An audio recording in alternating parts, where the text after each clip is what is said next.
Hi friends, చూడండి నేను egg bajji చేస్తున్నాను.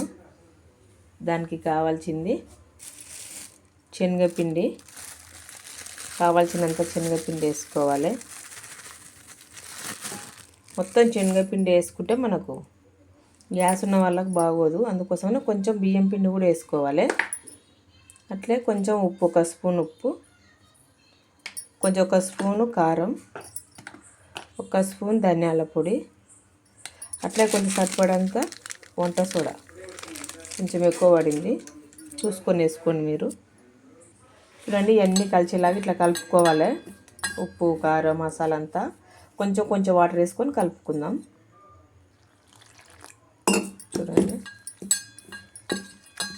ఎగ్ బజ్జీ మాత్రం ఇట్లా ఒక ఎగ్ ఇట్లా 2 ముక్కలు చేసి పెట్టుకోవాలి. సూపర్ టేస్ట్ ఉంటుంది, పిల్లలకు బాగా చాలా నచ్చుతుంది. ఒకసారి ట్రై చేయండి ఫ్రెండ్స్. ఇట్లనే నేను చూపిస్తాను, చూడండి ఇట్లా వేయాలో. చూడండి ఇట్లా గుడ్లు ఒక్కొక్కటి తీసుకొని పిండిలా మునిగేలాగా కలుపుకొని ఇట్లా గుడ్లు వేసుకోవాలి. ఒకవైపు కాలిన తర్వాతనే ఒకవైపు తిప్పుకోవాలి, లేకపోతే పిండి అంతా వేరు అయిపోతుంది. చూడండి ఒకవైపు తిప్పుకున్నాను. మనం బయట నుంచి తెచ్చుకుంటే వాళ్ళు ఏమి నూనె వాడతారో ఏమి పిండి వాడతారో మనకు తెలియదు కదా, అందుకోసమని మనం ఇంట్లో తయారు చేసి పిల్లలకి ఇవ్వాలి. డబ్బులు ఆదా అవుతుంది, వాళ్ళకి హెల్త్కు చాలా మంచిది కదా ఫ్రెండ్స్. చూద్దాం, ఇంకా అయినాయి కదా, ఒక్కొక్కటిగా తీసేసుకుందాం ప్లేట్లోకి. ఇంకా ప్లేట్లు వేయాలంట వచ్చింది. ఓకేనా, చూడండి ఇవి అయిపోయినాయి, తీసేసుకున్నా. నెక్స్ట్ మళ్ళీ వేసుకున్నా. ఓకేనా, మీరు కూడా ఇట్లా ట్రై చేయండి. చాలా చాలా అంటే చాలా బాగా టేస్ట్ బాగా కుదురుతుంది.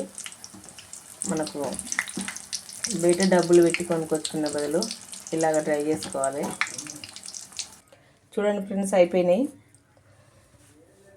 ఇక గుడ్డు బజ్జీలు కొంచెం పిండి మిగిలితే ఇట్లా బజ్జీలు వేసిన పిల్లలకు కూడా మన చేతి గుండా చేయడం అంటే వాళ్ళకు కూడా చాలా ఇష్టంగా తింటారు.